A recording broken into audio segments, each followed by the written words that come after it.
This is Joe Castello's WFO Radio Ignition, covering everything that has wheels, an engine, and a driver. The reason I race is to get the chicks. You know what I mean?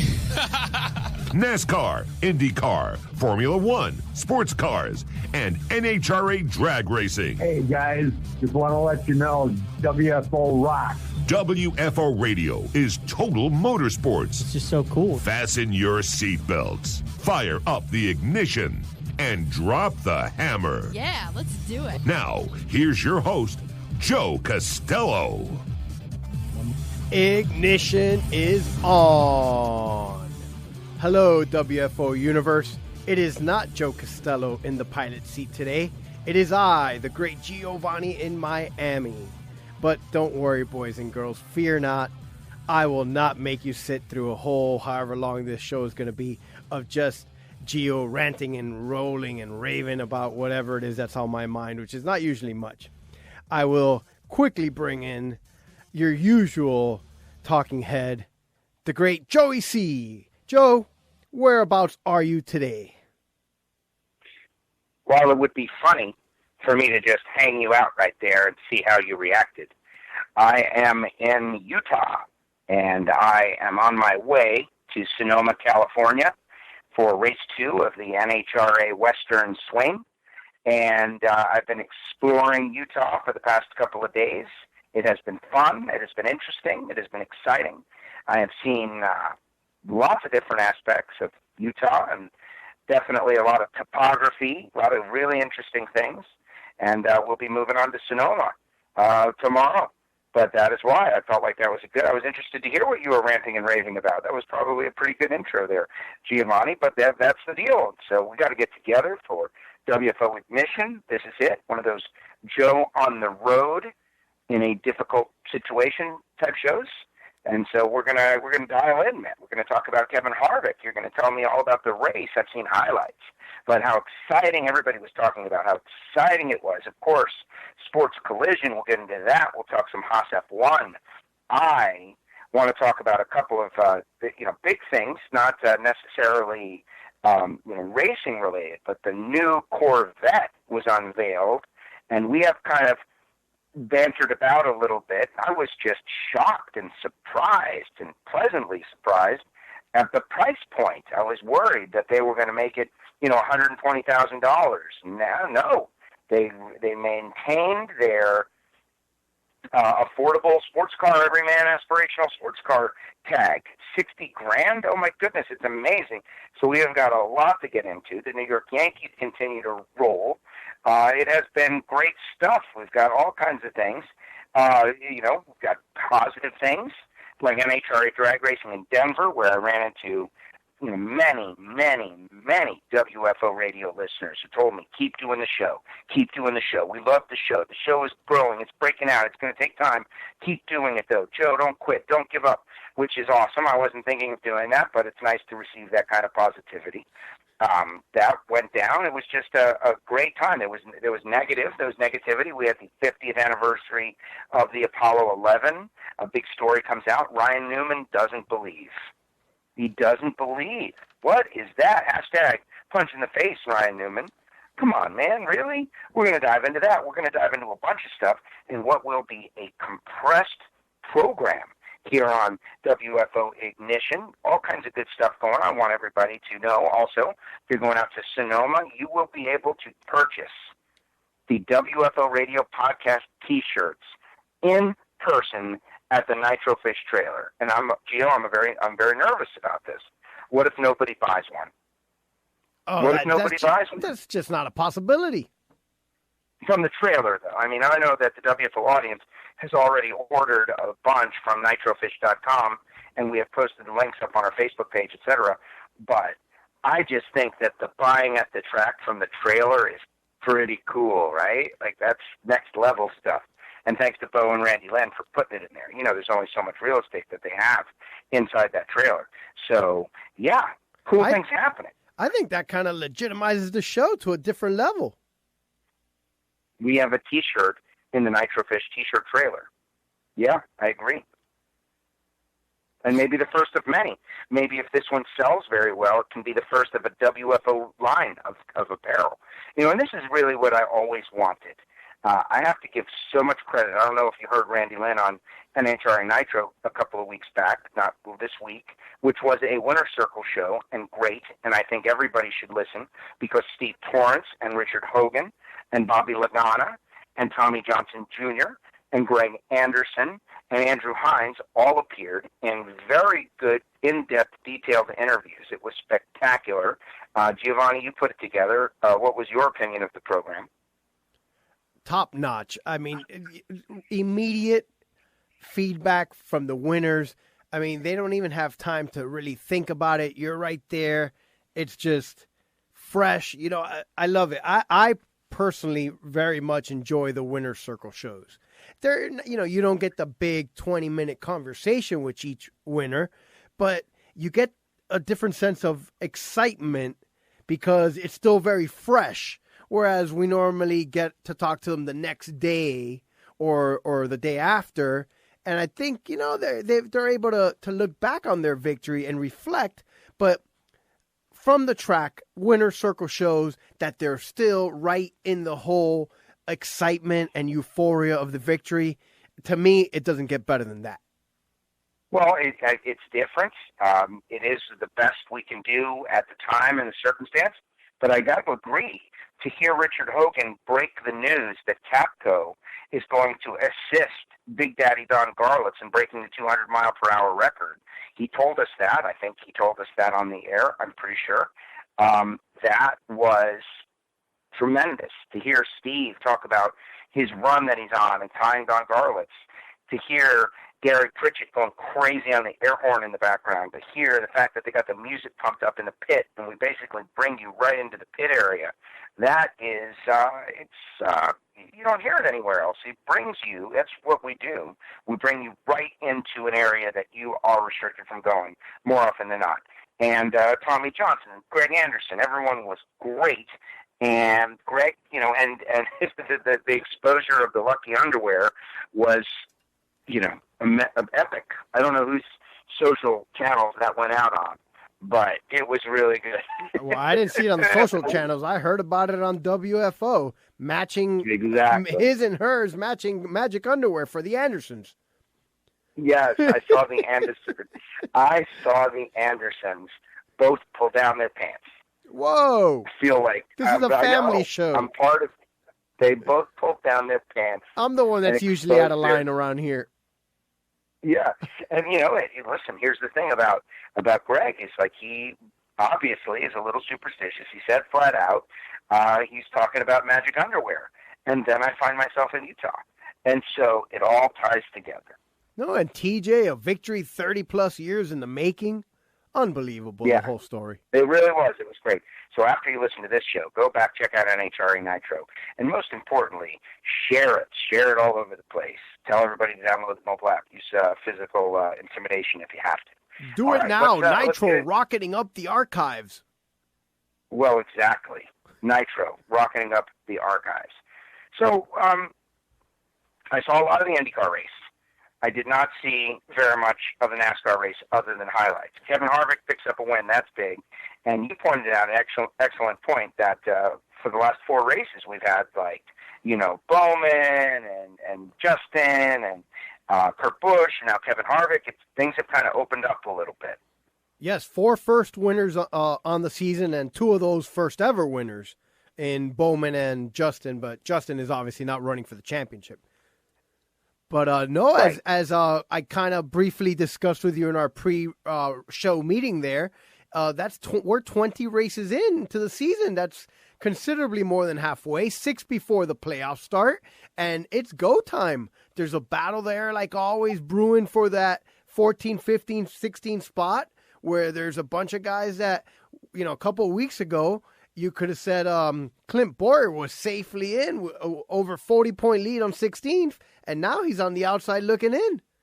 And so, the fates change very quickly, and there's still drivers that had wins last year that do not have wins this year, and we're going to see what happens over these next 6 races. We got Pocono this week, and Yeah, Pocono this weekend. I kind of lost For the my train double, of- it's the 2 races, though. No, that's not yet. That's what they're discussing for the future schedule.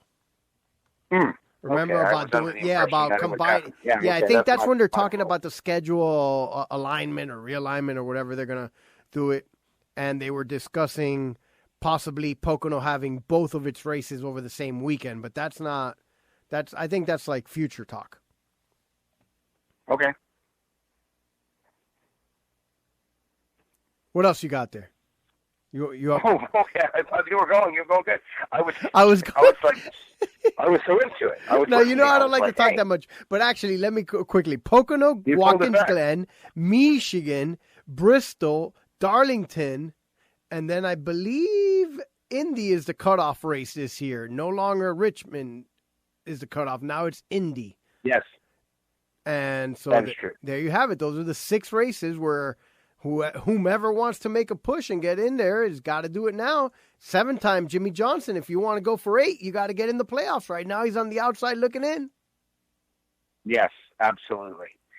So we will get into it. Also, some sad things out there. Nick Harrison passing away, 37 years old.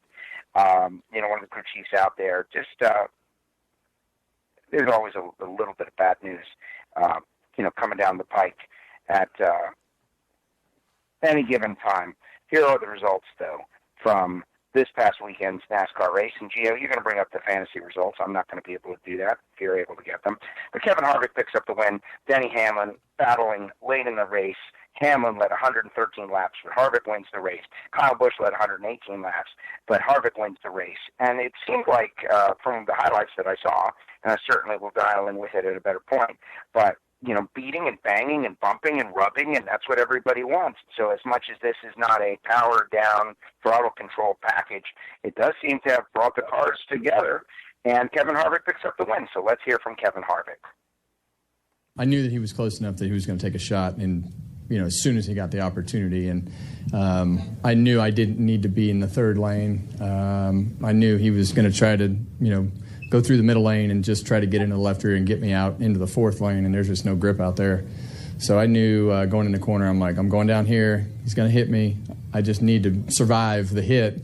And luckily I timed it. I got lucky in timing it so that as soon as he hit me, I was on the brakes and was able to keep the car straight, slow his momentum down. He got it beside me. And then at that point, I was half throttle coming off the corner. I'm like, at that point, you want to have the last shot, going into turn 3, and he let off a bunch, and I'm like, okay, well that's fine. I'll take the bottom here, and just I didn't know what he was going to do from there. When as soon as I saw him, I just kind of let the car have its head, and he got into the right rear quarter panel, and I was coming up at the same time to try to block, and it knocked the front end out from underneath his car, and we were able to drive up off the corner. So it turned into a wild finish. Just honestly because I didn't get through the lap cars, navigating the lap cars well enough in the groove that I was running. I had to do something different, and our car was just at a little bit of a deficit there. Once we got to dirty air. And there's Kevin Harvick with his analysis of his victory and the move that Denny Hamlin tried to put on him, but was unable to. And, after the race, Denny seemed like if he kind of wishes he might have done the bump and dump instead of the bump and run. But I think it's one of those things where Denny already has, 2 victories on the year, and it's not worth him to dump Kevin Harvick, who is going for first win of the year to guarantee that he gets into the playoffs. And, that just might come back to bite him later on in the playoff run. Right, racing clean. That makes a lot of sense, racing clean. And then, Well, I mean, he bumped the crap out of him, but he wasn't, but he didn't dump him, which is, Right. Well, but then when he dumps you later on in the championship, you'll have reason to be angry. Exactly. As opposed to deserving it. Kevin Harvick wins the race. Denny Hamlin second. Eric Jones third. Ryan Blaney fourth. Matt DiMenna. Matty D, man. Matty D. Fifth place. Another top 5 for Matty D. Matty D. Looking good. What's Matty D in the point standings, Gio? Well, I give the rest of the results. 24th. Mark Truex Jr. 24th. Yeah, he needs to get a little bit better than that. But Matty D, Matt DiBenedetto, another top 5. Wow, look at this guy. Well, since you're on it, he does have Matty D has 2 top 5s, 3 top 10s, and that's definitely not bad for an underfunded team. He does. He's not. It's not that he is not a talented driver, right? Like, at very least, that this guy's got some talent. I would definitely agree with that. Matt DiBenedetto. Well, we got to come up with a fan group for Matty D, the Benedettites, something like that. But we can work on that in the future. Mark Truex Jr. 6, Ryan Newman 7th, Kyle Busch 8th, Joey Logano 9th. I need 4 for sure. the Benedettites. Yeah. Listen, that's just the preliminary concept name. That's the working title. How about the Benettons? We'll get the Benettons. Right. Yeah. Please submit your name for the Matt DiBenedetto fan club to Joe at WFORadio.com. Kyle Busch 8th, Joey Logano 9th, Brad Keselowski 10th, Eric Almirola 11th, Lord Byron 12th, Paul Menard 13th, Alex Bowman the Showman 14th, 15th, Chris Buescher 16th, Todd Dillon 17th, Mike McDowell 18th, Kurt Busch, followed by Daniel Suarez, Clint Boyer, Ryan Preece, Bubba Wallace, who got his arm signed by Richard Petty.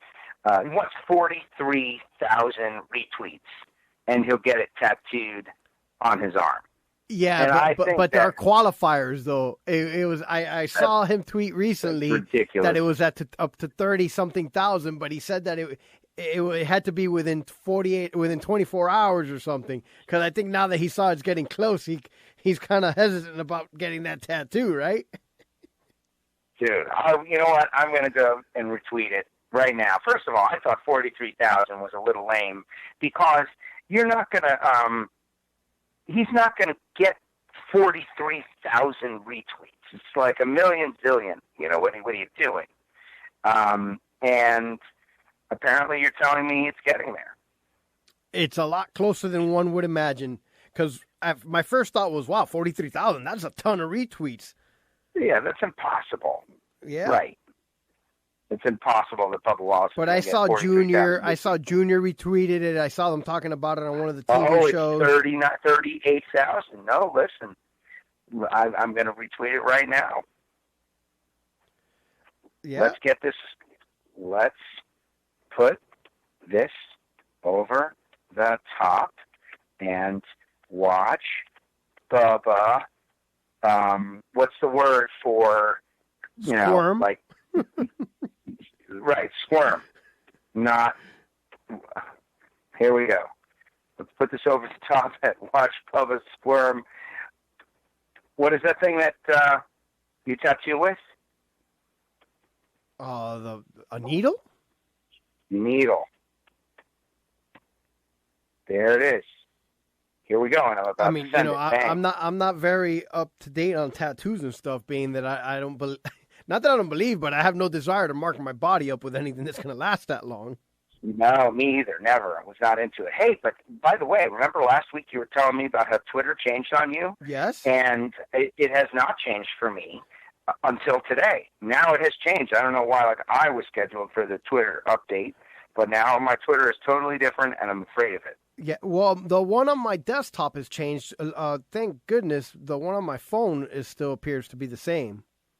Because I got to tell you, I think I'm not that I'm against change or anything, but sometimes I think all these tech companies, they're so busy trying to update and outdo each other that, like, what if it's not broke, don't fix it. There's nothing wrong with the thing. We enjoy the thing, most of the stuff, that's why so many people are on there.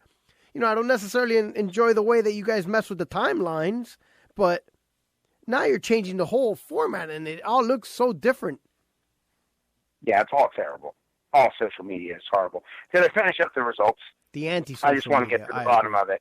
Bubba Wallace, 22nd. Corey LaJoy, Matt Tiff, Ross Chastain, Landon Castle, Reed Sorensen, Andy Seuss, like Doctor. Chase Elliott, Jimmy Johnson, Quinn Hoff, Austin Dillon, Kyle Larson spun out on that restart. David Reagan, Austin Terrio, and Ricky Stenhouse Jr. and Daniel Hemrick rounding out the field with 37 cars. following up New Hampshire Motor Speedway. There you have it. All right, let's talk about one of the negative. Let's get into one of the negative things. Let's talk about Ryan Newman doesn't believe the moon landing happened. And some other big-name drivers alluded to the fact that neither do they. What are we going to do here? This, to me, is a perfect example of what's happening to our country. When an engineer, right, a guy with an engineering degree who is extremely wealthy and has all the access in the world to choose to go find out whether or not something is true. I mean, certainly he's been invited into NASA. He's been there. He could certainly go to someplace with a very powerful telescope and try to see some remnant of what's on the moon, which, from what I understand, you can see with a very, very powerful telescope. There are ways to see what's up there still. Has elected to not, and instead sows the seeds of doubt on our nation's one of our greatest single accomplishments. That means you're a bad person. Like, really, I really believe that. Like, certainly not a patriot. You choose to throw cold water on something where, every indication is that it absolutely happened, other than you're a contrarian and you would love for it to not have happened. And so you're out there sowing the seeds of discontent and doubt about the moon landing. Come on. Is it really possible we've pulled off this hoax for 50 years? All those videos, all that great spectacular show on CNN, all those things were totally fake. It was all lies. Yeah, right. Come on now. Nobody Are you serious? Nobody leaked. Nobody told the truth. Nobody exposed it. Nobody, we just pulled it off somehow. Amazing miracle. The perfect hoax was pulled off. No chance of that happening. That is, if you use Occam's razor, what's simpler? We got to the moon, or we pulled off the hoax? The getting to the moon is actually simpler. So what is wrong with Ryan Newman? What a jerk. I couldn't agree more. Generally, I don't like to agree with you because it doesn't make for a good show. But in this case, my goodness, Ryan Newman. My favorite here, I don't know if you've actually got the article there, but I pulled it out, and the article too. And it says, quote, "I'm not a denier. I just don't know. I don't believe it's true. I don't have proof to believe it's true. I can't go off a picture or a video or whatever stage they were on. They were just trying to beat the Russians to a good photo op." That is the quote right there. Yeah. Okay. And first of all, he does not understand the meaning of the word denier, because number one, the guy with the engineering degree. First of all, who should be embarrassed seriously, top to bottom here. Purdue First of all, University. I know that there's someone out there saying, people are allowed to believe whatever they want. And the answer is yes, people are allowed to believe whatever they want. But there are things called facts, provable facts, etc. Whoever taught him at Purdue, and the people at Purdue, and Purdue as a school should really be embarrassed, because they let one of their people get out of there with an engineering degree with like being a naysayer type. There is evidence. You could go. Well, what do you mean they're going to show you a picture, Ryan Newman? You can go to NASA. You can speak to the people that were involved. You can speak to hundreds of people. They're all lying to you. Now you're calling them all liars. That is it's a terrible thing. I've never paid attention. But not only Newman that, said, is this really the 50th anniversary, or is it the 49th anniversary? Like, for him as an engineer to crap on the accomplishment of other engineers. Do you understand what I'm saying? Like, I don't know why he's got such a negative attitude about it. That's what's insane about it. It's that what is wrong with Ryan Newman that he chooses to come at our moon landing accomplishment and all the let's call it patriotism that comes from it with a negative view. Like, that's what it's a choice to do that, to crap on it. Is it really the 50th anniversary, or is it the 49th? Well, apparently it's the 50th, because every single person in the world of space this past weekend was celebrating the 50th, so I'm going to have to trust them, and we can also count. We have numbers, engineer man. We can count. Okay? They're trying to beat the Russians to a good photo op. So even the Russians, everything that everybody did in the space program, he just took a big steaming poo all over the work of all of those people. That is not a nice thing to do. And someone who does that, like I question you in many ways. Not only that, you mentioned Occam's razor, and for those of you that don't know, that means that the simplest answer is usually the right one. That if there's a logical explanation for something and a conspiracy-involved explanation, that the most logical explanation is the correct one. But here's the real kicker. If indeed we had faked this, do you think that the rest of the world, including the Russians and the Chinese and everybody else, would have allowed us to perpetrate this fraud on the world for 50 years without calling us out on it, without saying, oh, that's not true, the Americans didn't get there, and then whipping out whatever evidence they have for it? Like, it's just, think about that. Basis. Right, like the rest of the world is just going to be in on the hoax with us, according to the deniers. Countries that have questioned us, but the fact is, if we had really pulled off a hoax and really not gotten there, then the Chinese, well, first of all, they would be racing to the moon, right? Wouldn't people be racing to the moon? Who is the real first people on the moon then? Nobody, right? Is the race still on? Are we still racing? Has anyone walked on the moon? I'm under the impression we're the only ones to do it. So I'm with you. The race is still on. It's just totally wrong. It's a horrible thing. That's just it right there. How can you go about saying that the rest of the world is also everybody's? There's too many people involved in the conspiracy for someone to not have already, for lack of a better term, snitched. Right. Well, my grandparents apparently were in Italy in 1969, and the story was that, they were all, people were all huddled around the radio, this great accomplishment for the United States of America. So the entire world was the victim of, and is supportive of this great hoax. Like, what kind of a horrific, horrible, cynical person do you have to be? Meanwhile, Ryan Newman, it should be a happy person, right? No, I have a hard time believing that you can be a patriot and have that opinion at the same time. Yeah, at least there's other drivers that are actually believers. Like Austin Dillon says, I'm a believer that we did land on the moon.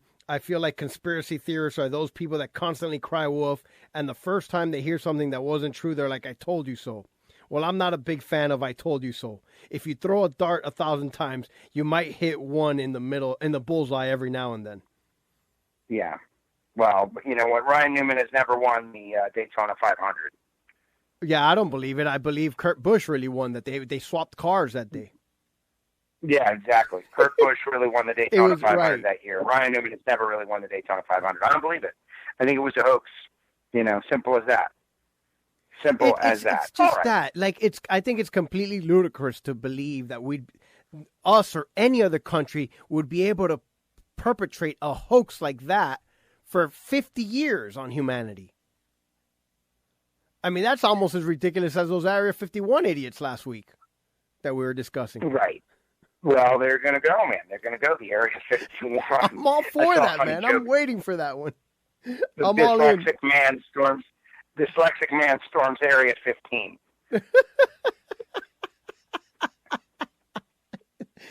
All right. I thought it was funny. But anyway, so yes, WFO has attacked Ryan Newman. Ryan Newman, you cannot be a patriot if you have that opinion so low of our country's accomplishments, and so unwilling to go dig into it yourself and just not care and cast off this great national accomplishment that some consider our greatest single accomplishment. That is a great debate to have. And to cast it off as untrue only reflects upon you negatively. And thus, we're going to have to ban you from the show. I'm all right with that. Yeah, me too. I just kind of came up with that. Unless you want to come on to fight it off. Otherwise, you're Yeah, sorry. You and the flat earthers can go fall off the edge of the earth. See, if only we had someone to write a press release, right? Ryan Newman banned from WFO Radio podcast. What? Who cares? That's the comedy of it, folks. That's the comedy of it. All right. Formula One this week. Yes, sir. And we headed to Germany. Hockenheim. Haas F1 report, though, things not looking good. From motorsport.com, Haas is not going to design the 2020 F1 car to fit Pirelli's tires. They're really hoping that the tires come around next year. Supposedly, for Pirelli has said that their tires next year are going to have a much wider window of tunability, and we'll see how that all works. But Gunther Steiner says basically we can't design to the tires because then they change the tires and then the car won't work. I don't know if it will be ultimately conclusive if we'll make it work all the time. We'll have a better understanding at the end of the year for next year. Steiner says, we knew this kind of struggle was coming at some stage, even though the disconnect between one-lap pace is resulting and is frustrating. I said at some point we can make a step backwards. It's normal in competition. You cannot keep going up and up and up. The strange thing is that we don't have a bad car. It's more about how we react. Now, the challenge is to keep everybody focused and working in the right direction, being part of the solution, not part of the problem. Then we will get more out of it. Steiner admitted it is difficult for staff members during a spell like Haas is enduring. Haas is enduring. That's what editors are for, as success is the ultimate motivating factor. Some people maybe don't get the confidence and do something different, but we have to live with that. Yeah, man, you guys are getting your butts handed to you, but it's all right. You got to keep working. You never know. Normally, if you're upfront with people and tell them what is actually happening, that this is an opportunity, they're okay with it. There is no better motivator than success. We all know that. Not having success, you have to put the work in to keep them motivated. Having success, like last year, we didn't need to motivate. They motivated themselves. Talking about the guys, Haas F1. So we can only hope that they get it. They figure it out. They get after it. Definitely, they've been qualifying exponentially better than they've had race pace, as they call it in Formula One. And so, we got to hope that they're able to do something about this. And as terrible as the season has been for them, the last couple of years when they first showed up were definitely on the other side of that pendulum. And so you couldn't just expect them to come in and just become the best of the rest like that. They were going to have struggles at some point, and I think this is part of the struggles of a new team still, because this is a team that's still in its infancy. Absolutely, they're way ahead of any where anybody would have thought they would be. And sometimes you just miss it. And this year they're clearly having a problem, but they just got to keep working through it. And I really feel like they'll be coming out stronger on the other side. They just got to keep working. They got to keep working. They know they got a good engine. The chassis works. There's just, is it adjustments? Is it tunability? Is it race strategy? Is it all of these things? They gotta keep pushing. It's all of these things. All of these things. But yes, Germany this week, Hungary next week. And then it's the summer break, I believe, or whatever they call it. Yeah, summer break. Oh, there you go. So back-to-back weeks with Formula One, and then they'll be off until, I guess, September or end of August. You notice I'm not telling you that Lewis Hamilton is a mortal lock, because it's not, I don't feel like I did in Britain, the British Grand Prix. So That just goes to show you. I don't pick it every week. All right, what about but Lewis did win last. Lewis did win not just last week, but the last race at Germany, which for Ferrari fans, you can almost draw a straight line from what happened to Vettel at that race when he was leading and wrecked himself out. And he did take full responsibility that it was his fault, but he's been a little bit on a downward trend and having some difficulties from that point to forward, I guess, till about now. But Lewis was definitely in his corner and stuck up for Seb. He does that a lot, actually. And he says that you don't win 4 championships by sucking, essentially, and that he'll be back. Well, I hope so. As a fan of Ferrari, would like something to cheer for. My Haas F1 fandom is fantastic and is great, but they may win a race at some point in the future, the distant future, catch a break, whatever. But Ferrari is really the team that they rely upon for their parts and engine and stuff.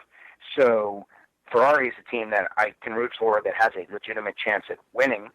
And, Charles Leclerc seems to be the guy who has got the best chance of winning, not Seb Vettel. So I would love to see Seb get up there and get in the mix and do something. But now is the time. Let's go. Let's get a win before this summer break. And so you go into the summer break, people feeling good. Let's get 2 wins. The Ferrari they have left, is it 3 or 4 wins on the table? Leclerc blows up with like 5 laps to go. There was a win. Seb crashes, misses a corner in Canada. And so there's 2.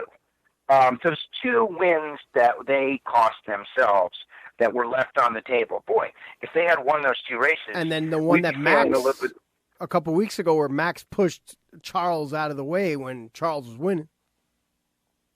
I mean, obviously that's a racing incident, but I mean, well, that's one that they had been leading the whole race and should have won. That's all I'm saying. That's another one that kind of got away. How did they let? So they're not that terrible. That's the point. Is they're not terrible. They've been competing. They just don't have the consistency of Mercedes. They need to get that back. You start that out by winning 1 race. There's no reason why Seb and Charles can't be battling for race victories the way that Lewis and Valtteri are. Absolutely. And Leclerc is obviously coming into his own. Vettel, just, loosen up, man. Have a little fun. Get out there and do your thing. He makes a mistake every time he's got the lead. Like, this obviously either an intense pressure or he's getting old. If the skills are not good, he's not focusing. But who knows? But we got to see some stuff real soon. No, and actually mentioning, really quick, mentioning the best battles so far for the last few races has been Mad Max and Leclerc. Those guys, both 20, 21 years old, young guys. So that could be the future of the battles in the front of the Formula One garage. Absolutely. Anyway, on to WFO Fantasy League update. For those interested, the results are up on the website, which is much simpler to read and deal with than the driver group game website. No offense, but I have a difficulty finding the standings and not finding them, but getting through them and so forth. Too many moves. Too many, yes, and too many top 25, and then you have to hit next and so forth. Yeah. Anyway, you would like me to go through this? Yeah. All right. I can't wait to hear it. I'm super excited about it. Week 20 results after New Hampshire Loudon. The top 10 for the week. Craig and Newhall, 363 points. Second, Southern Racer X. Isn't that Stubo? That's Mr. Stubo. Mr. Stubo, actually, yes. Yeah. He was second with 360. You said it wrong. Okay. I guess you do that when you get to actual Stubo. You just got to say it right. All right. Southern Racer X was second, 360. Smothered and Covered, a good week, 352, making a former champion, making a run for the front. Fourth, Gary, Spider Monkey Racing, walking the dogs, 346 points. It's probably too hot, and this summer heat wave we've been having to walk the dogs. He's walking them through the air conditioner in the basement. Patrick the Webmaster, really fifth. How really is Patrick continue to have top 10 finishes? He must have figured out some sort of program to be doing this well. Patrick has never done this well, not consistently. Sixth for the week, Royal Flush Racing. Seventh, I Can See Her Almirolas. Tied for eighth, Elephant Racers in Fleetry. And bringing up the 10th place, Hockey Kid with another decent week, 332. After his dad calls in. Who's who. There you go. That is a who's who of WFO. Absolutely. Here we are. Week 20. Biggest gainers and losers. The most points, Craig and Newhall. Up 3 spots. Biggest gainer is Highline Real Fine. Up 10 positions. The biggest loser for the week is XRX2 Racing. That's an S, an R, an X, and the number 2. Down 14 slots. Drop the anchor. And now the part that everybody is always waiting to hear. And I'm going to give whomever this is their proper due. I Can See Her Almirolas is the new leader. That's Steve the Trucker, right? Yes, it is Steve the Trucker. Wow, Steve the Trucker has taken over the lead. He jumps up from second position, and he now has a 46-point lead over Jambalaya J Racing and Bulls Wool, our friend down under, who was... I saw him at the track. Reminded me to tell you the story of Bulls Wool. All right, let me write Bulls Wool before I forget, because, I have a good memory. It's just very short.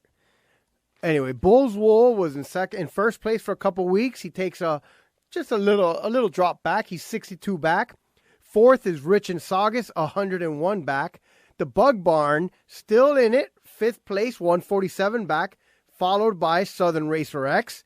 Wow, he's trying to get his name on the trophy. They all are. Yeah. Patrick the Webmaster is seventh.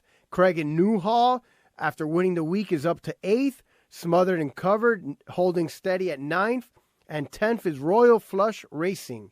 Mr. Fantasy NASCAR dropped the anchor to 11th. He lost 5 spots. Way to go, WFO League. You know the rules. As long as Mr. Fantasy NASCAR doesn't win, it's all fun and games.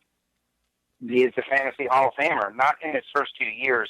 Maybe after year 3, he can come on and get the win. But I'm looking at Patrick the Webmaster. You've been talking about how great he has been, and he has had great weeks, and he lost ground this week. Well, that just goes to show you how everybody else is just is. That's what I'm saying. That's what I'm saying. It's like, oh boy, there's been an acceleration at the top. That Patrick the Webmaster can score in the top 5 in points and lose ground. That tells you it's really tough at the top. All right, on the 5s, Gio. Do it. On the 5s. 15, Team 12. 20. Oh, we'll go in between. Stubo is actually 18th. So there's a battle there in the Stubo household for supremacy of the WFO Fantasy League. Hockey Kid 19. You're saying it wrong. You got to say Stubo the right way. Stubo! No? There you go. Oh, that was good. No, that's it. All right. Low Blinker Fluid 20. Lowe's Chingones, the defending champion, is 21st, holding steady. I am going to go out on a limb and say he will not repeat as champion. You heard it here first. His wife may be the champion in the family this year, winning that big check from the workout magazine or whatever it was. Hope you voted. Did she win the big early check? and often. No, we're still voting. No, Still voting. There's another month of voting. There you go. Keep voting. Hurry, vote early and often. Keep voting. The Hippie Keep is voting. 23rd, Uper 1, 25, followed by Spider Monkey, Little Low, Millerman, 30, Highline, Real Fine, who picked up 10 spots. That's great. 826 guy is 34, followed by Double O, Dead On, 35, and Joe Castello, WFO Joe, 36th. 40 is SRX2 Racing, dropping 14 slots. What a horrible week. Who am I to say about horrible weeks? 45, Hockey Dad. Oh, look, 49, Gio Miami, up 5 slots. I must have had a great, fantastic week. Woo! I'm in the top 50, baby. 50, Mischief Bent Valve. Whew, say that 3 times fast. 51, Easy is his name, and the boys call me straight out of Compton. It only took me 5 years to get it right. To think I've been saying this since 1989. Anyway, 54, Team Gray. 55, JG24, LKB, # star, exclamation, and everything else. 60, 85 Racing. 65, New Hampshire Bucknut 442. And 70, Best Dyke 24? B West Dyke? I don't know. Whomever you are, you're last, dude. You suck. And that's the fantasy update for the week. We're going there you have it. to Pocono, the Roval. So you know what to do. It. Tricky Triangle, Roval, all these things. We love the tracks with multiple nicknames. Yeah, super cool. Excellent. All right, let's move into our next subject on this very fast-paced and intense version of WFO Ignition, which is now available on Spotify. And thanks to our great sponsors like Marvin Rodak, RodaksCoffeeandGrills.com. Marvin Rodak been putting together some great new and fresh blends of coffee. Hopefully everybody is checking them out, trying them out, and getting on board with Rodak's Coffee. And Frank Hawley's Drag Racing School. You know, Frank and Lana Hawley doing such great work with the future of drag racing, whether you want to drive a dragster just to see what it's like, or whether you want to get licensed and drive an alcohol funny car, they can help you like they did Austin Prock and Jordan Vandergrift. Give them a call. Go to frankhawley.com. Samtech.edu, the School of Automotive Machinists and Technology. Next race for Factory Stock Showdown will be the U.S. Nationals. We'll have a nice pre-race show. Be sure to go to Spotify and download Factory Stock Podcast.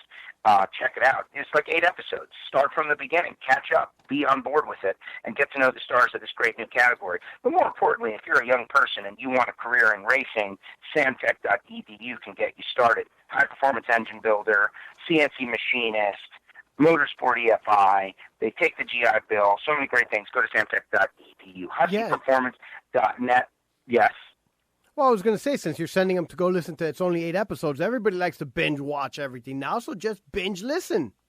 How about that? Binge listen. That's absolutely right. And they're not like WFO 2 and 3 hours. They're like, the longest one is like an hour and 5 minutes or something. We are restraining the level of content, so definitely check that out. Samtech.edu, HuskyPerformance.net, quality copper head gaskets, and, of course, MagicDryUS.com. Scott Palmer doing a great job. Magic Dry. If you have a cat, get Cat Spot. If you've got a shop, get Magic Dry. Simple as that. Drag Racing Edge magazine, EV3 Drag Racing, all these things keep us going. Keep us going. WFO. Hankstafers. Keep us going. Am I not supposed to say them anymore? Metalworking lubricants. Yes, absolutely. Hankstafers Metalworking lubricants. And pretty soon we're going to be reaching out for our 2020 sponsorships. As you know, this is the 10th anniversary season of WFO Radio. All right, let's talk about the C8 Corvette. What a beautiful piece of American machinery. Well, I was against it and worried and cautious. Why, because of the mid-engine or what? Well, from various reasons. First and foremost, the mid-engine design made me assume that the cost and price point would go skyrocketing through the roof and thus make it unattainable for the Corvette audience. You know, the guy who was a hard-working person who started out not able to afford a Corvette, but worked hard in his life and gets to a point where he can buy a Corvette and really enjoy something. And at $55,000, $58,000, you know, are you successful if you can afford $55,000? You know, it depends on who you talk to. A lot of people think you're a loser if you can only afford $55,000, that you should be able to afford a six-figure car. You obviously haven't worked hard enough. It all depends on who you're talking to, right?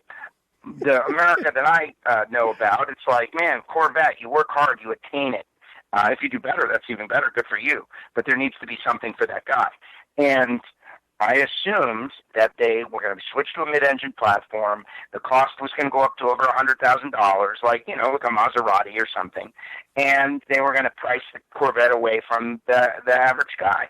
And part two, I was concerned because I was starting to see some of the spy shots, and they had all that camouflage on it, and it just looked kind of chunky, right? Like, I didn't think it looked very good in the spy shot, so I was worried that they're going to muff it. Like, oh my God, they're going to muff it. So that's bad too. Well, number one, it looks beautiful. And number two, it's a mid-engine aluminum chassis that costs less than $60,000 base. Nobody's going to buy that one, by the way. Everyone's going to put some stuff on it, and it's going to be 70, 75, 80, but... Oh, and I'm sure they got a supercharged, like, version, a Callaway or something. It's going to be like $150 and so forth and everything. All right. They're going to have all kinds of different versions. But the base price point, if you want it, you can get out the door for 60-something, which to me, for a mid-engine car, is revolutionary. It's like another layer to how amazing this car is. I think it's great. I've seen... it's naturally aspirated, by the way. You know, they may end up having a supercharger or they may not. Like, I don't know. But the hatred from some of the front-engine Corvette people, because I understand they're annoyed. Their car is now antiquated, right? Because mid-engine is obviously all these exotic cars evolved to mid-engine or engine behind driver for an engineering reason. It's not because of fun, preference, complication. It's because of weight balance and handling. Big Daddy Don Garlits put the engine behind the roll cage in a top-fuel dragster for a reason, and it's not just for fun. So there is a reason that all these cars evolved this way. Corvette had been kind of hanging tough, although Zora Arkus Duntov, who originally is the father of the Corvette, always envisioned a mid-engine Corvette. But they had, just because of the reasons of politics in the auto industry and not wanting to rock the boat, inability to do it with the technology they had and keep the price point perhaps, have always kept the front engine rear drive Corvettes. And I love them. I love them. They're great. I'm not really a Corvette owner type of person. I usually roll with more people than just one. But now they've done it. They've taken the plunge. And I got to tell you, I think it is great. Supposedly the performance is really strong, that it's quicker and faster than cars that are double and triple its price. And yes, it's polarizing, but what are you going to do? This is it now. This is what evolution is. There are some people that want to stay in the past, and there are some people that buckle their seatbelt and step on the gas pedal and drive to the future. And that's what this is. This is driving to the future. Corvette had to evolve so that its performance could evolve. It's been getting its butt whipped out on the racetrack with the C7s, which are great, but at Daytona and all this IMSA stuff, you've got Lamborghinis and you've got the Ford GT just eating it up because they're mid-engine cars. They're always going to be better than a front-engine, rear-drive car because of weight balance. And now that they've got a Corvette that they can turn into a race car and compete on the track again. I think it looks good. There are some little cues, like people don't like the Camaro taillights. I feel like that's nitpicking a little bit. I kind of like them. Of course, there are going to be some other parts and pieces that come from other cars that they share with it. I like the cockpit.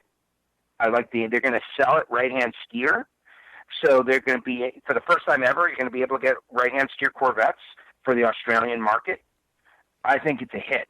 I am blown away, in fact, by how they were able to keep it under $60,000. Like, that's incredible. Congratulations. Bravo, General Motors. Bravo. Excellent job. Way to go. 2 thumbs up. I wish I had more hands so I could give that more appendages. Yeah, absolutely. And people are already seeing them out on the streets. I have Very not crazy. seen one out yet, but that would be super cool. I'll go take pictures with it.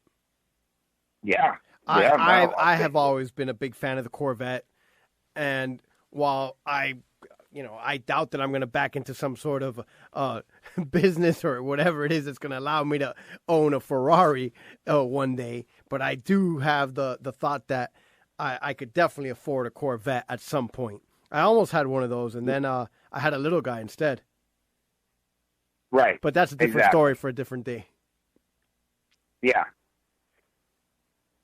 Yeah, I'm not really let me tell you something. How about this? I have never been a Corvette person because I like the Trans Ams and the Camaros and the pony cars better. And then, Cadillac CTS-V, 4-door handling car, performance sedan kind of person, right? The Corvettes are always neat. They're intriguing, but you can only bring one person with you. And that's never been me. I always roll with more people and stuff, and I want some space. And so, having a Corvette has never been a thing. This is the first Corvette that I thought, I could get that.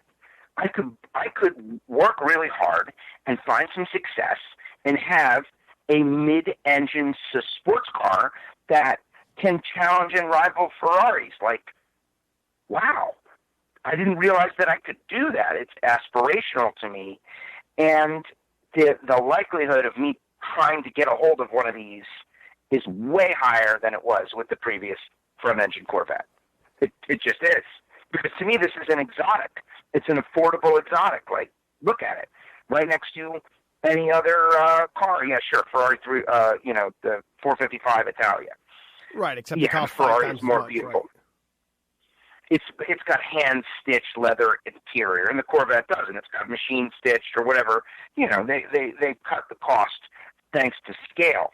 They're going to sell X amount of thousand of them, where Ferrari sends 5,500 cars down the line each year, right?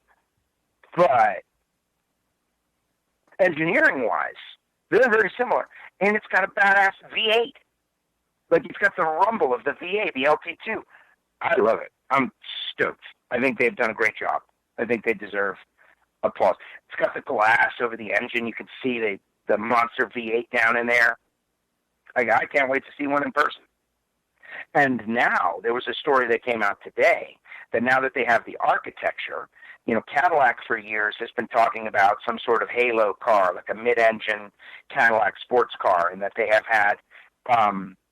like that one that they tried to do was the XR or whatever it was? Or They're trying to do different things, and they haven't had the platform to do it because, General Motors is all about platform. Well, now they do. Now they do. Are you near your email? Yes, I am, actually. I'm going to send you the Bill from Kendall, email list of what the thought is that the Cadillac may look like using the same architecture. And you're going to get that in your email box right now, and I want you to look at that and tell me that thing doesn't look spectacular. It's just a marvel of engineering. Now, don't get me wrong. Maybe it'll have problems. Maybe it'll overheat. Maybe it will fall apart. Like, all that's possible, I suppose. But initially, I am giving them a big thumbs up. Good job, Corvette. And to the haters, like... You know what, Joe, before you get into... I don't even think there's really haters. I think there's like 2 or 3 of them, and then they get on social media and they put them out there, and then that's what, somebody will write an article about the haters, and there's like 3 of them. Did you see that Cadillac yet? I'm refreshing it still. Oh, here we go. Here we go. The Motor Trend. Oh, the Motor Trend. I see now. Yep. Motor Trend, man. They're always on the cutting edge with this car stuff, man. Who would have thunk it? Yeah, this Motor Trend. They're right on the cutting trend of motor stuff. What is in the name? It's right. Loading. Ooh, wow. That thing looks super wicked. What are you talking about? Doesn't it? I'd like one of those. Yeah. Are you kidding me? That's spectacular. If they could do that on the Corvette architecture, I don't know what this is, some sort of rendering, but send it. Yes, do it. Do it. I'm all for it.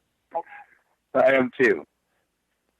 All right, what else? What else were we talking about here? All right, I'm trying to. No, I guess it's just those are just artist renderings concept, but I'm browsing through the pictures. But man, that car looks awesome. And then the rest of the pictures are kind of like the Corvette is really what it is. Those that look like an actual chassis and like. But the Cadillac, I'm all in on that Cadillac, man. Isn't it fantastic? I think by the time it comes out, I'll be ready for a new car. Yeah, exactly. In the year 2027. I would hope that I would have gotten a new car before 2027. But you never know. Maybe not. You never know. Maybe not. But anyway, all right. So what else? I'm in Utah.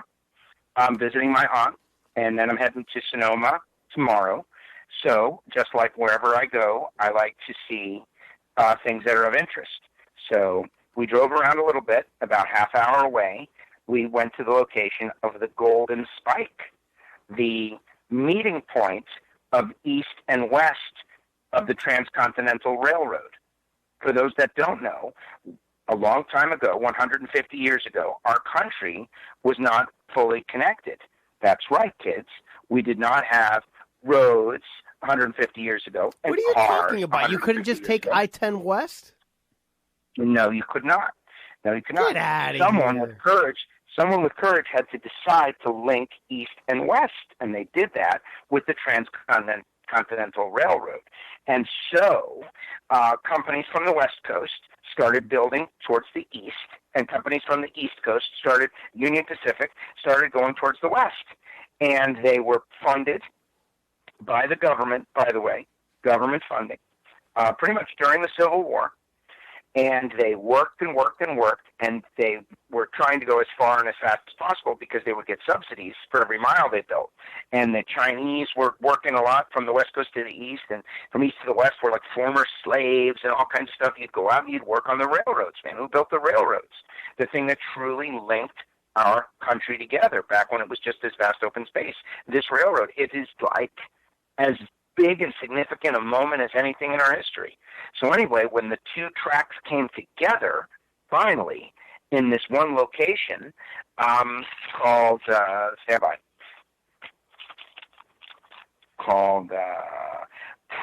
Promontory Point, they laid the golden spike, the final tie, to tie the Transcontinental Railroad together, and they had the two trains nose to nose on that point.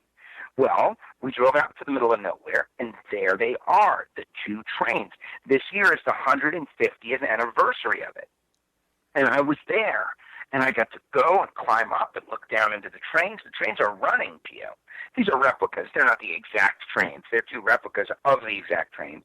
But it was a very significant, historic happening. And I stood there and I felt it. I took it in, just like I did at Appomattox Courthouse, right, where General Lee surrendered to General Grant and the Confederacy died. Similar situation. Being there at the spot where you could feel it. People walked around this point and they connected a country, the great United States of America. It was really amazing. And then today we drove up to a place called Bear Lake, which is by Idaho, and beautiful, beautiful, beautiful scenery there. I actually thought you were on the set of Wild Wild West when I saw those pictures. I expected to see Mr. West and Artemis coming by. Robert Conrad. It's all green screen. It is. I'm not really in Utah. I don't even think those mountains are real. I think they're just projections, is really what I think. This whole place is deep. You superimposed yourself on there, didn't you? Absolutely. The elevation change, like these mountains are incredible. You know, you're driving around, there's mountains, there's valleys, there's ridges, there's basins, there's all kinds of stuff. And when you come from Florida and the highest point is a landfill, Mount it's amazing. Trashmore. Mount Trashmore. It's even a little claustrophobic, right? Like you see these mountains and they're like, you know, are they coming at me? Is it a wave? Is it a wave coming at me? When you see something like that on the horizon in Florida, you better start running. It's very different. It's interesting. I had a lot of fun. We went up there. We walked around. Great stuff. Just good times. But you know, now I'm getting ready to head out to beautiful Sonoma first thing in the morning, and we get ready for race 2 of the NHRA Western Swing. Steve Torrence has got a shot to win. It's going to be very interesting. Is Torrence going to let anybody else win races? No, they're going to try to not. They're going to try to not let anybody win another race ever again. And that's why NHRA Nitro is so neat, because you hear Bobby Lagana and you hear Richard Hogan, and they're talking, and they're going to try to not let anybody else ever win again. Is the record what that year that Sarge had those 13 victories or whatever it was? 15 victories. Is that the record, the Sarge 15? Single season, yeah. Yes. And so how many more does Steve-O need?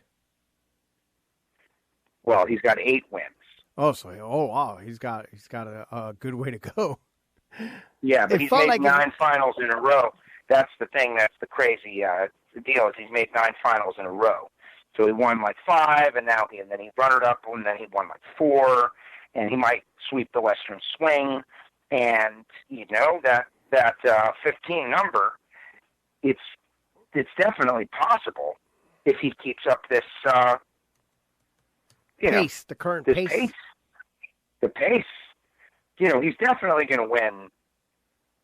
He's definitely going to win. You know, 3 more races.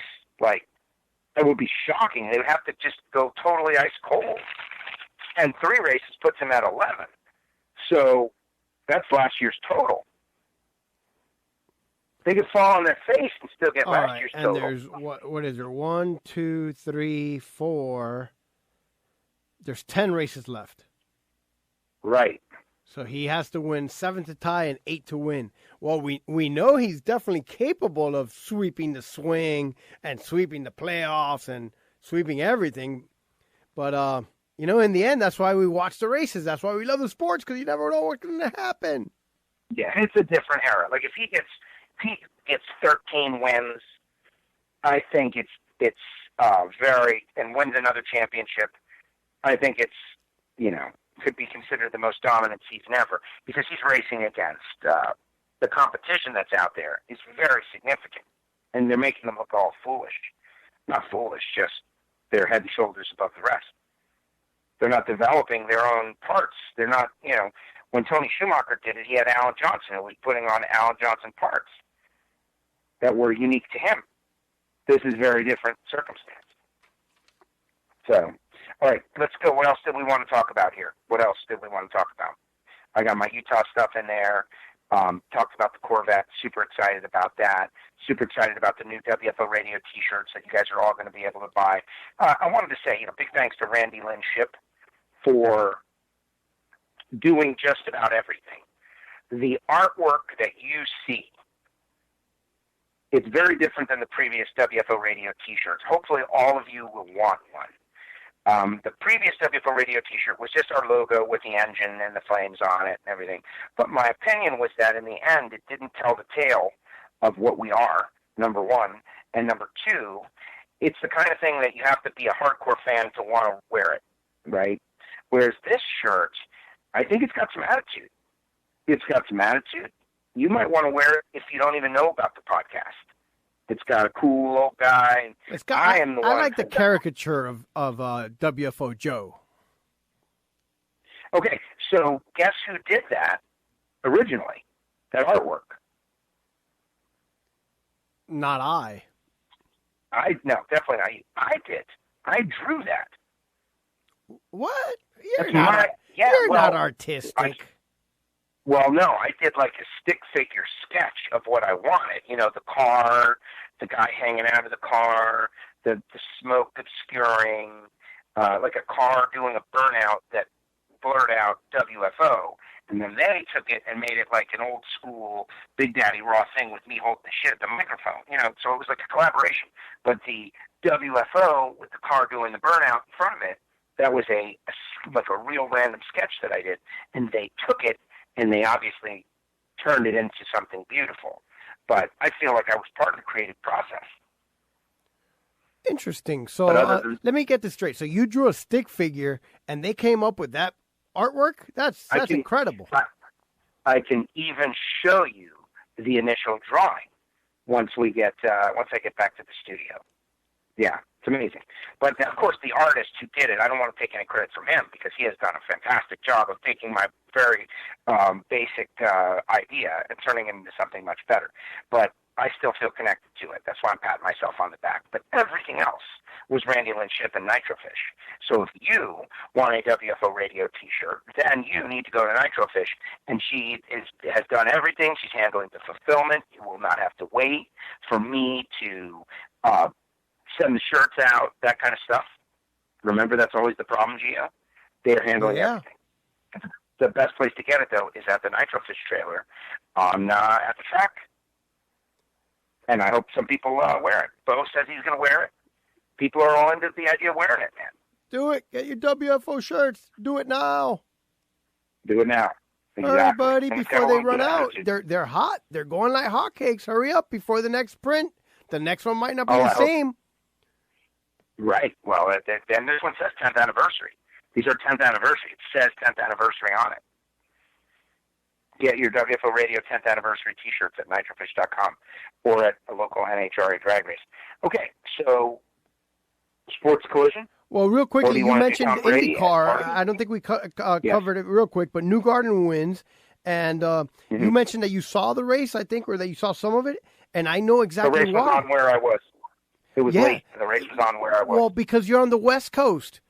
I got the push circa 11 p.m. on the East Coast over here, and I switched over to the NBC channel to watch it, and they weren't even ready to go green after all that 18-hour of rain delay or however long it was. It really wasn't that long, but nonetheless, it was torrential storms when the race was due to start, and it didn't really go green till almost midnight here.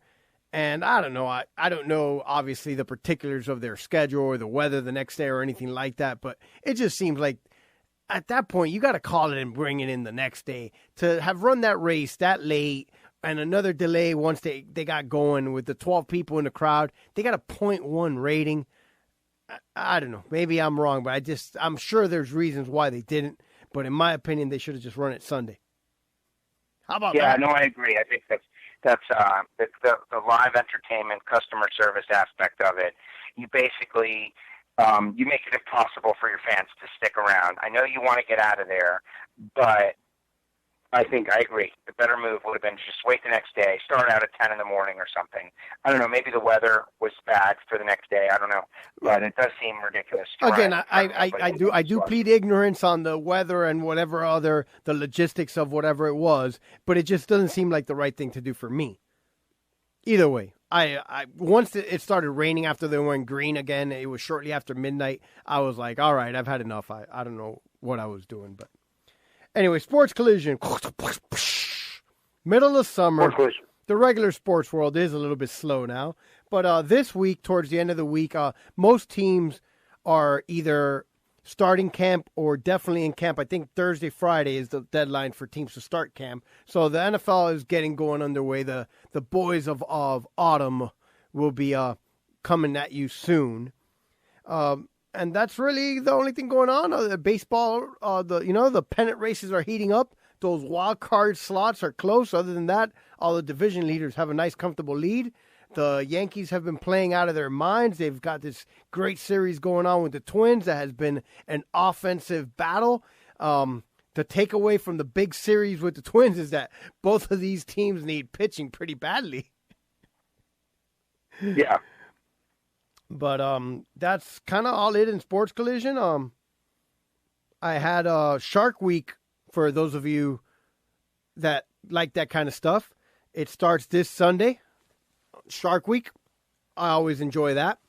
And did you see that one video of the kid? They're fishing off the back of a boat, and they're reeling it in, and a great white shark grabbed it. I did totally see it. It's actually that's kind of I love the freaky digginess of it, but yeah, how cool is that, right? It's as long as you're not in the boat. Well, I don't know how cool. It's very scary. Well, no, it's cool sitting over here watching it. That's what I mean. How cool is that? Bit that boy's head off.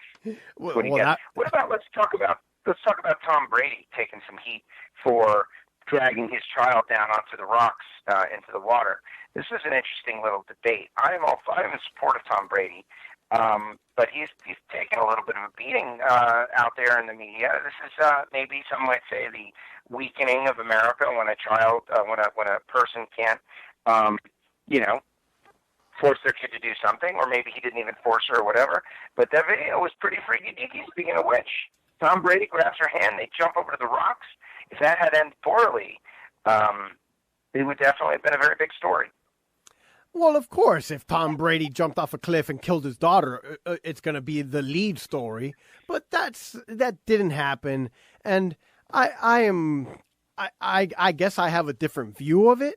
I don't believe he forced her to jump or any of that nonsense that people were saying online. I have forced my child to do something, and he's been like kicking and screaming and crying the whole time, like, hey, let's go ride test track. And from the door, started crying and all the way in. That's different. I was there for that. I feel that I was so proud of you that day. Tom Brady's daughter looked like a very willing participant. She was actually standing on the edge of the cliff before him, waiting for him. It looked like they had a little conversation that seemed like if they were going, are you ready? Are you okay? She grabbed his hands. They looked like they did the 1, 2, 3 and jump. But I think that's where the confusion might have been. I think Tom went on 3 and his daughter thought it was 3 and then go. That's always very confusing. That's something that trips up a lot of people. 1, 2, 3, go, or 1, 2, go. Right, 1, 2, 3, or 1, 2, 3, and then go. And I think Tom went on 3, and the daughter was going after 3, and that's why it appeared that she kind of got a little bit dragged into with her or whatever you want to call it. But I do not believe he forced her. I did not see her go up there in any way pulling away from the edge of the cliff or saying, no, Daddy, I don't want to do this, or no crying, no kicking, no screaming. It looked like she was up there with the intention of jumping of her own accord, and they got up there, they held hands, and he just went a split second before her. That's the way I see it. I didn't see anybody force anybody to do anything. I have an image. My image of forcing a child to do something involves a child that's kicking and screaming and crying and saying, no. Well, and I did not get that from that video at all.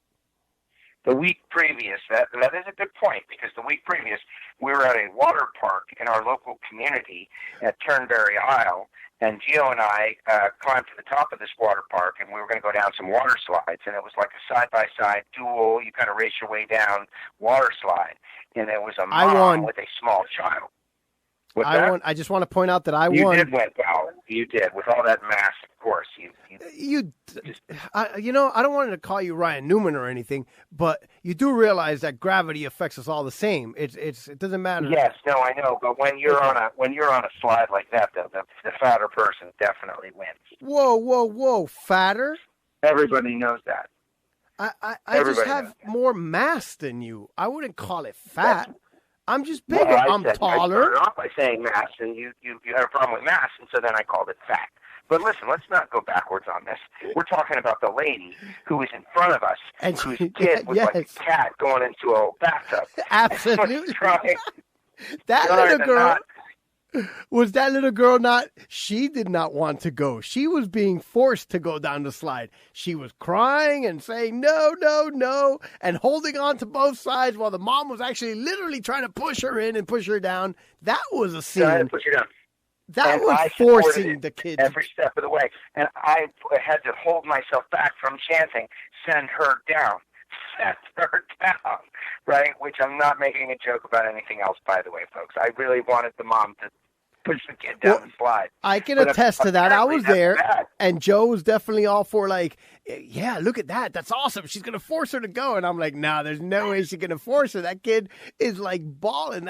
That kid was freaking out. Let's be honest. That is a kid that was being forced to do something against their will. Yes. Not little Miss Brady. Well, what are you supposed to do? You're supposed to just let them be afraid, and then they just choose to always be afraid. And at some point, you got to force them to do it, man. Right? That's what Uncle Joe says. Hashtag Uncle Joe says. Force them to do it. I don't know if it's right or it's wrong, but I never had that problem. You understand? My dad would always tell me, "Listen, Joe, if Dad tells you it's safe, and you need to come and do it." And I always did. Like, whatever it was. There was never a time where I would, doubt my parents.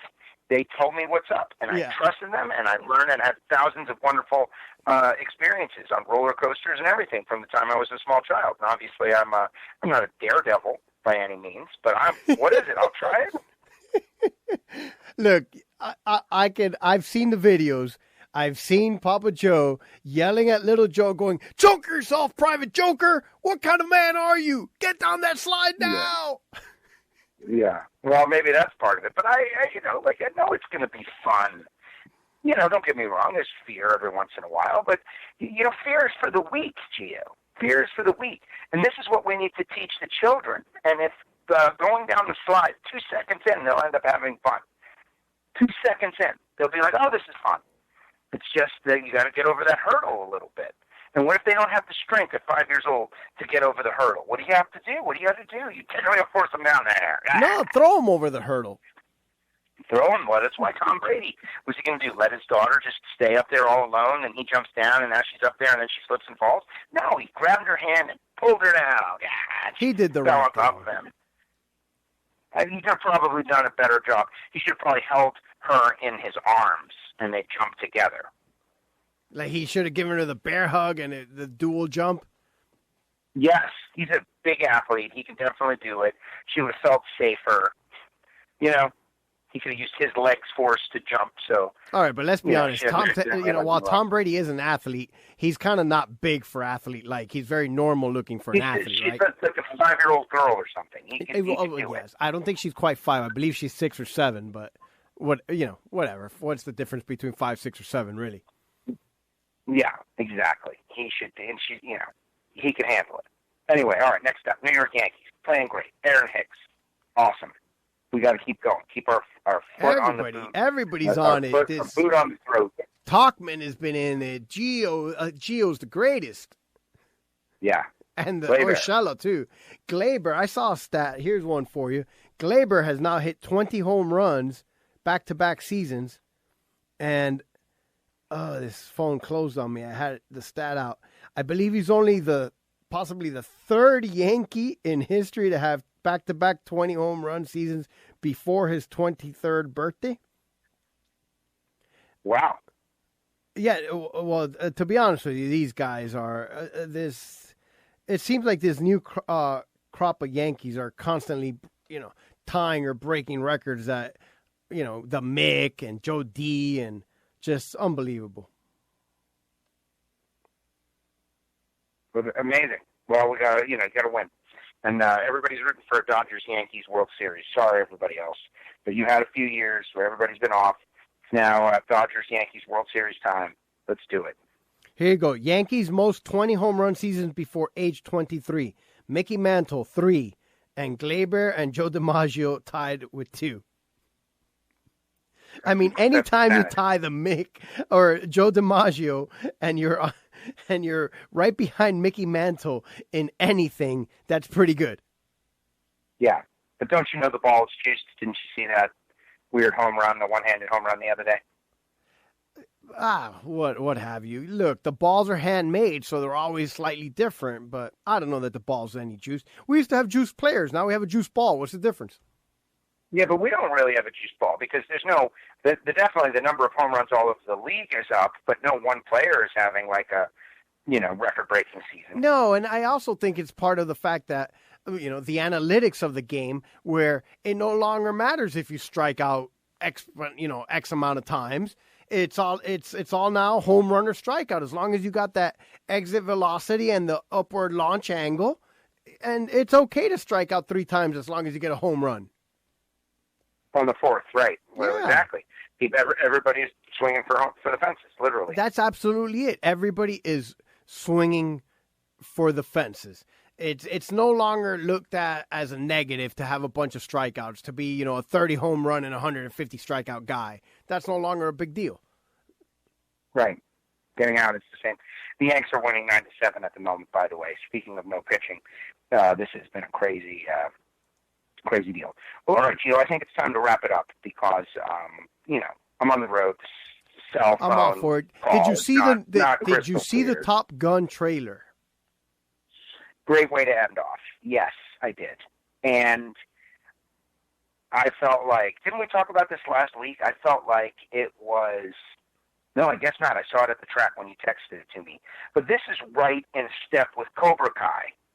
They're doing this nostalgia stuff for our generation now, and they're doing it so well. The Top Gun trailer made me feel so excited, and I watched it with a bunch of grown men, and we all gathered around the phone and watched the trailer and all felt like the same feeling of going back to our youth.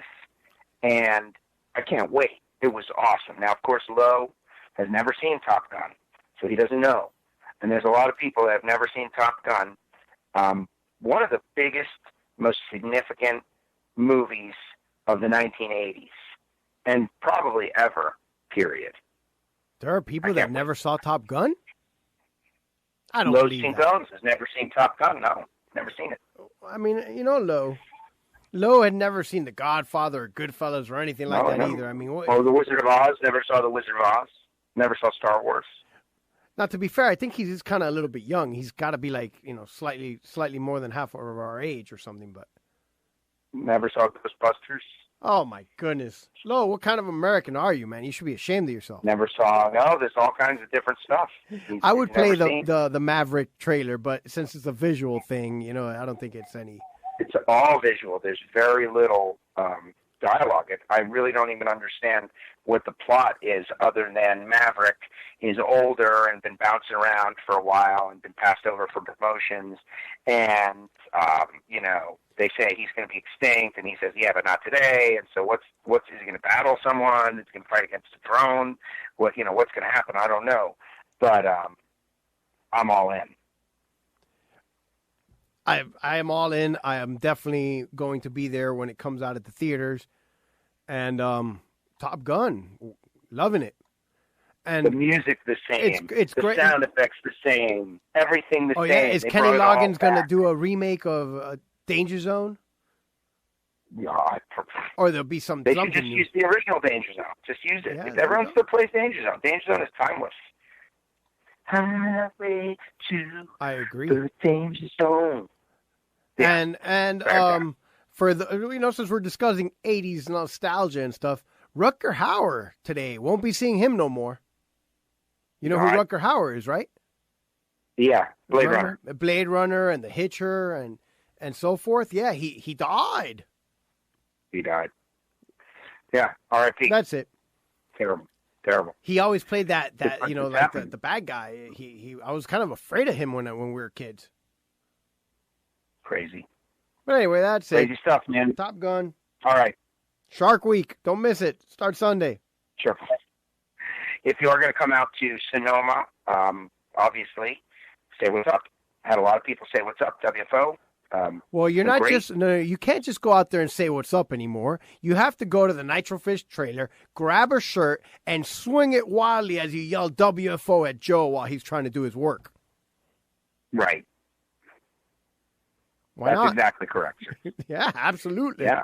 Oh, well, the first person that I see wearing a WFO radio T-shirt, that's going to be pretty spectacular. I don't even know how I'm going to react. I'm with you. I mean, I'm excited. Where's mine? Yeah, it's available at the Nitrofish website. Feel free to get on there and make a purchase. I think I'll show up at the trailer and try and finagle my way and say how I'm the WFO radio producer. Well, exactly.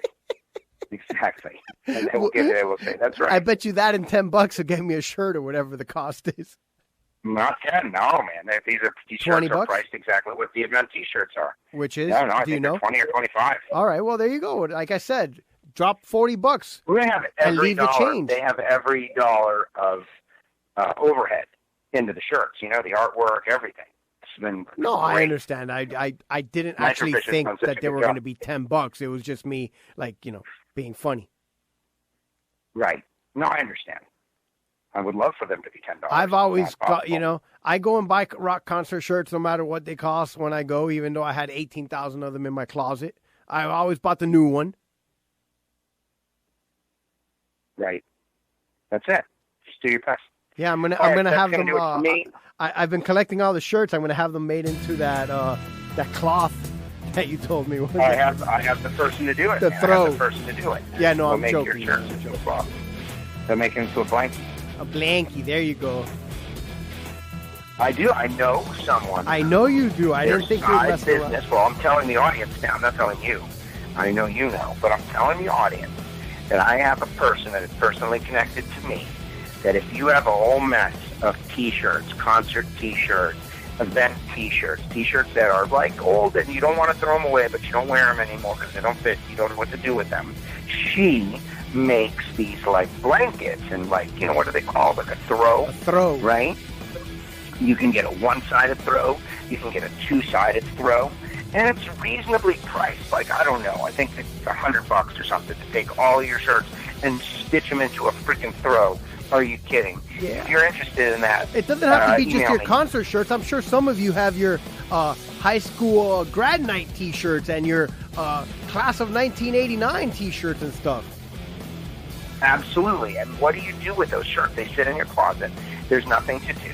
Why not make them into like a blanket or a throw or something that can be displayed? They're nice soft cotton because they're worn out, right? Exactly. A friend of mine does that I work with on the NHRA, and if you who are interested, I will put you together. Email me, joe@wforadio.com. And, if I could provide some leads, then maybe I could get one done for free. Oops, did I say that? No, nobody heard you say Anyway, so here's what I'm doing, Gio. I'm signing off. I'm going to say what's up to the audience. Thanks very much for listening to WFO Radio, and we'll see you in Sonoma. We'll be back next week in studio at some point. Giovanni is going to take us home. Thank you very much, Giovanni. I'm out.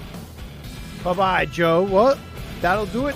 As the theme song is winding down, everybody, don't forget, NHRA this weekend, NASCAR, Formula One, IndyCar. Set your fantasy teams and enjoy the races.